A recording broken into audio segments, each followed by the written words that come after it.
Dies ist ein Projekt, was aus mehreren Teilen besteht. Schaut euch auf jeden Fall auch die anderen Teile an, verlinke ich unten drunter und auch oben links im Eck. Ja, mach viel im Vorspul, in der Mitte sage ich was zum Thema und am Ende komme ich nochmal zurück.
So, ihr seht, wir kommen langsam zum Ziel. Die Platte ist jetzt mittlerweile schon knapp 80 cm tief, soll aber 1 Meter werden. Also ein Brett liegt da unten noch, das kommt jetzt noch hier vor und dann heißt es Schleifen. Schleifen, Schleifen, Schleifen. Ich glaube, ich werde hier tagelang schleifen, weil es müssen beide Seiten geschliffen werden.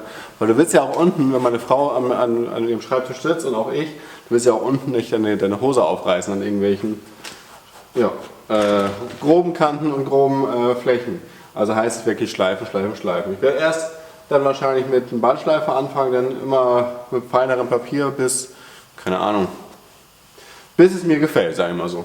Ja, aber jetzt geht es nochmal das letzte Brett. Ich werde jetzt nochmal überall die Flachdübel reinsetzen. Insgesamt sind es ja 1, 2, 3, 4, 5, 6, 7, 8, 9, 10, 11, 12, 13, 14, 15, 16, 17, 18 Flachdübel, die ich pro Brett gesetzt habe. Ja, sollte halten, würde ich sagen. Aktuell ist auch noch geil, man sieht so gut wie keine Spalte zwischen den Brettern.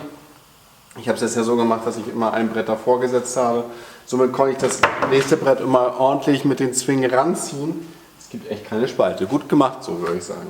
Also wenn ihr sowas mal macht und solche großen Bretter verleimt, macht es auch so, nicht erst 2 und 2, wie ich es erst vorhatte, sondern immer 1 vorleimen. Dann könnt ihr das noch mit den Zwingen entsprechend korrigieren, wenn es nicht perfekt gerade an der Kante ist. Aber jetzt nicht lang geschnackt, nächstes Brett dran und dann sind wir damit erstmal durch.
Ja, danke fürs Zuschauen und jede Woche Samstag um 8 Uhr gibt es hier was Neues. Nächste Woche gibt es dann das Thema Schleifen und ich zeige euch, wie die Platte jetzt aussieht. Also schalte wieder ein, jeden Samstag 8 Uhr hier auf meinem Kanal.